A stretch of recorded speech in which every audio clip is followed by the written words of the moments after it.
Hello and welcome back to The Artist Mindset. In this first guest episode, I interviewed my friend and an artist, Caterina from Italy. And this episode is going to be all about creativity and how I would put it, how we kill the creative genius in the school system.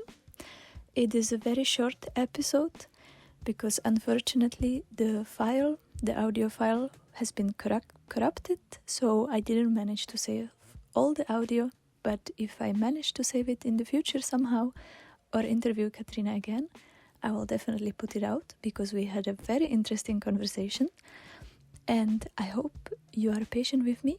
It is my first longer podcast that I edited and the first guest episode, and I hope that you enjoy it. I'm still learning, but I am doing my best.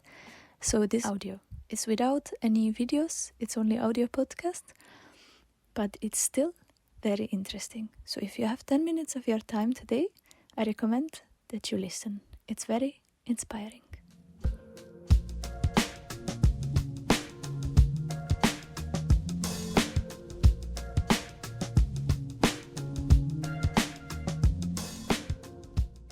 And today I'm here with one of my really close friends, Caterina, who's an amazing artist, an amazing friend and a person. And welcome. Oh, wow, that was an amazing introduction. Thank you. Oh, I'm really flattered. Thank you, Martina. Thank you for coming. Oh. Would you like to introduce yourself, or Yes. what do you do? Yes. Actually, this was, we just talked about this because it's quite hard to put into words, like what do I do, or in a short sentence. I'm hired as a digital product designer. That's like my full-time job. But then alongside that, I would say I'm a creative explorer, meaning that I like to learn and explore and have fun doing that. And it doesn't matter what medium I use. It's more like it's about the process. For example, I read this book by Rick Rubin called The Creative Act, A Way of Being. And as I was reading it, I was like, wow, he was talking about, making, and the act of making something is inherently creative. So it's about just do something and don't think about the outcome. Just try to have fun and explore and share it with the world, and don't be afraid to share it, because as long as it comes from like a genuine place, like that is art. That is the beauty of making and presenting something. And then I was invited to think about, okay, am I sharing any of the things I'm doing? And then the answer was actually no, because I think I'm always projected onto, this is not good enough. How will people receive it? So I have this constant narrative about what will people think? And then this book reminded me of, that is bullshit. That is exactly the death of creativity and, the artist's life. It's to start putting your ideas into boxes and thinking, this is good, this is not good. Everything is, as long as it's a genuine self-expression, it's worth existing.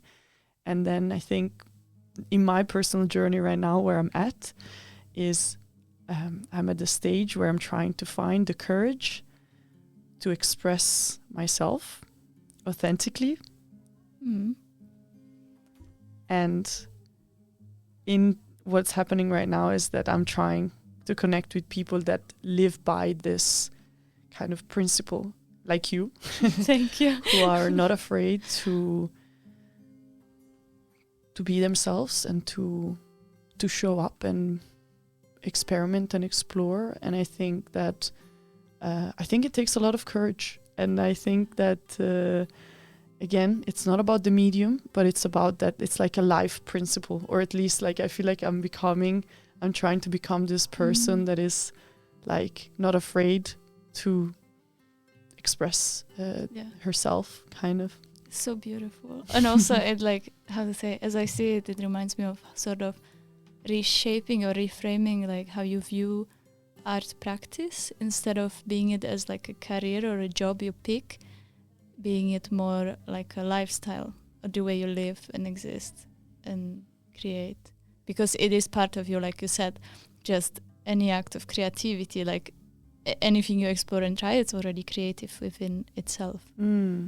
Yeah, exactly. And I think also, maybe I should also mention a little bit like my background. So I'm originally from Italy, and the school system in Italy works that in high school you already have to choose the profession kind of, and I could choose between kind of linguistics, science, and more artistic high school, or a professional high school where you learn either to become a chef or like a practical. And I chose to go to an art high school that I did for 5 years, and here basically we touched upon like, you know, kind of graphic design and like art principles and art history, and also like architecture and, you know, drawing perspectives and stuff like that. But so do you have like a direction in the high school, like I'm going to be a graphic designer when I finish high school, or is it like you just the broad spectrum of different art techniques? It is, I would say it's the broad spectrum, and then you have some subject that can be a bit more specific towards maybe graphic design. Yeah, but it's not like your main subject. No, because in Italy you start from when you're 13 until you're 18, so it's very, very early to make such an important decision. And then, well, in my school, it's like in my country is very similar. Like you start high school when you're, but it's like just maybe 2 years later than in your country. Like in my country, you start when you're like 16, 15. I started 16, but I went later to school because I have a twin sister. But usually when you're like 14, 15, you go to high school and you actually have to pick already, do I want a career in this? Do I not? Or do I go to practical school? Or do I go to like gymnasium, which is like there you have the broad spectrum and you experiment. Because I went to a gymnasium in art. So I still had, you know, chemistry, math, physics, and this more artistic. But I think what happened there, because you get graded for your what you make. That's a really good point. I honestly, and I was for 5 years, I was in a class with I think 25 other students that chose to be in an art gymnasium, meaning that they were all really good at drawing or painting or sketching. And I think there I started comparing myself. Yeah. I started, of course, being graded for my drawings. Yeah. And that, I think, kickstarted the mindset of this is good, this is bad. Yeah. This is acceptable. This is not acceptable. I cannot submit this as, you know, my final project. It's not good enough. And I think I was done with my high school in 2014. Okay, so basically 10 years ago. And it took me literally 10 years to come out of that mindset of someone is going to scrutinize what I'm making and decide whether this is good or not. And now I've changed the narrative to whatever I create is inherently good. Yeah. Nobody but you know what I mean? It's like I wanted to touch on something you said earlier, like this comparison, because I think it's something that you start in school, and I think we all do, but also I think it's a very dangerous thing as an artist to also sort of see the practice as like a competition, because it is not. Like, it is your own expression and it's very subjective and personal, so you cannot really generalize it and say this is good, this is bad. The same way you cannot just say, oh, this person is good and this person is bad, because it's not black and white. Like, it's very complex. Exactly, yeah. And I think that's something that all artists struggle with. Oh, I'm an artist, but I don't know anything. And it's like, yes, we are all creative. Of course, it doesn't mean we are all artists, but I truly believe we are all creative. That's why I think we are capable of enjoying creating art, but we just have to allow ourselves to do it.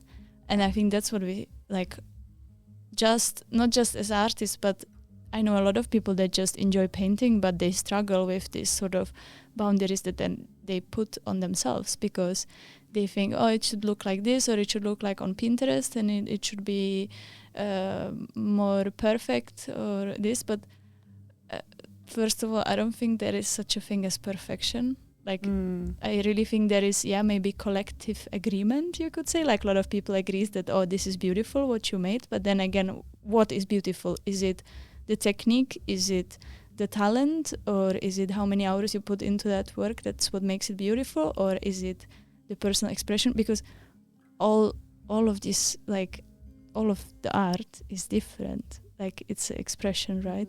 And the more authentic it is, the more real it is, and the more, I guess, like, unique it is, because we are unique. And it's sort of this paradox which I hope to bring up more. Yeah, but I agree with you, and I think this is why it's so great that we have platforms like this, like your podcast, and also communities that are, you know, operating in a way that is inclusive. And I love your project and Art Connects, and Thank you. It is really, like, the reason why I also resonate so much with your project is because in a way it's speaking for what I have experienced as well. Unfortunately, after this, the audio recording got disrupted, and for some reason I could not hear anything. So I can only assume that Caterina was mentioning community and the power of creative communities. But I recorded this episode in July of 2024, which is a long time ago. So I don't remember what was the rest of the episode. But I hope you still enjoyed it despite the technical difficulties. And if you liked this podcast or the other episodes, you can always start to follow me. Every new episode comes every Monday. There are always short episodes of only me trying to empower artists and share my authentic artistic journey. Or once a month, I'm going to be releasing this kind of guest episodes, which are going to be usually longer, especially than this one. And the next guest episode is going to be with Aya, my really close friend and a play former, who is an amazing and interesting person. So you have a lot to look forward to. I hope you still enjoyed this episode, and I'm looking for you in the next episode of The Artist's Mindset.